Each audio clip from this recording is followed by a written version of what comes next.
दीपों के जरिए अंधकार से प्रकाश तक का सफर। इस सफर में ऐसी सूक्ष्म ऊर्जा सक्रिय होती है जिसे हम आमतौर पर समझ नहीं पाते। ये तब भी होता है जब हम पूजा और अपने ईष्ट को दीपदान की प्रक्रिया से जुड़े होते हैं।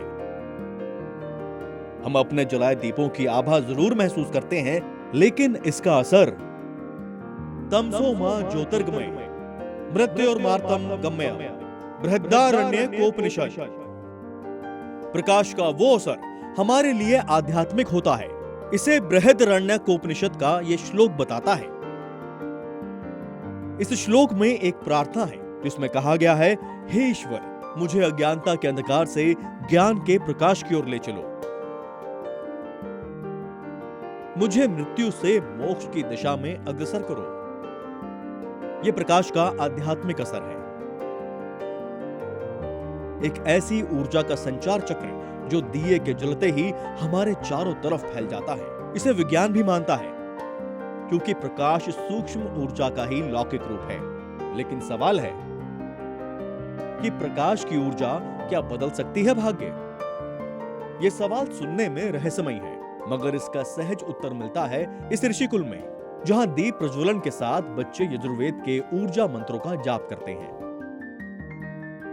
आप हमारे पीछे देख सकते हैं कि ये ऋषिकुल के यजुर्वेद के जो शुक्ल यजुर्वेद का जो मंत्र है, जिसका यज्ञोपासना में, दैनिक उपासना में, कर्मकांडीय पक्ष में बेहद महत्व है, वो ये मंत्र का पाठ कर रहे हैं। और आज हम इस गुरुकुल में आए हैं आप सभी के हित के लिए, अपने जी न्यूज़ के और पूरे भारत के जो हमारे दर्शक हैं उनको ये बताने के लिए कि दैनिक उपासना में दिए का क्या रोल है, क्या भूमिका है आपके उत्थान के लिए। हमारे लिए ये दृश्य अपने आप में अद्भुत था, क्योंकि वेदों के साथ विज्ञान परक शिक्षा की ऐसी पद्धति आमतौर पर दिखती नहीं। लेकिन इस ऋषिकुल के बच्चों के लिए ये सब कुछ सहज है।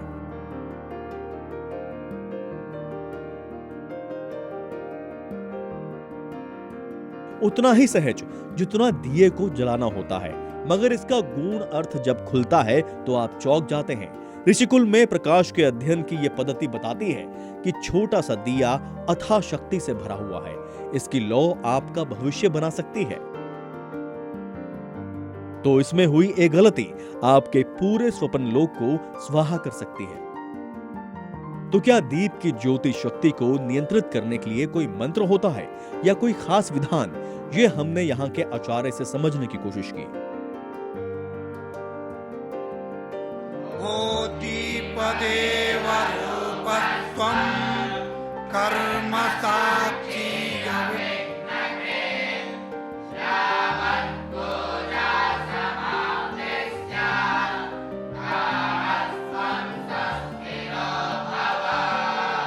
तो यह लौकिक मंत्र है, प्राय आप सभी लोग जानते भी होंगे, सुनते भी होंगे और अधिकांश लोगों को यह श्लोक याद भी होगा। इस श्लोक के माध्यम से हम भगवान से यह प्रार्थना करते हैं कि हे अग्निदेव, आप सभी देवों के स्वरूप हैं। भो दीप, हे दीप देवस्त्वम, देव के स्वरूप को धारण करते हैं। और कर्म साक्षी, सभी कर्मों के आप साक्षी हैं। और जो भी हम कर्म करते हैं उसको आप अविघ्न, बिना विघ्न रहित उसको आप समाप्त करते हैं। तो ऐसे शुभ कार्य को हे अग्निदेव आप स्वीकार करें, और जब तक हमारा यह कर्म चल रहा है तब तक आप साक्षी रूप में यही विद्यमान रहे। जलते हुए दिए की ऊर्जा हमारे आह्वान का जरिया होता है, यानी इसका प्रकाश हमारी आत्मिक ऊर्जा से जुड़ा हुआ होता है। इस ऊर्जा को हमें कौन सी दिशा देनी है और किस सामग्री से प्रज्वलित करनी है, इसका एक खास वैदिक विधान है।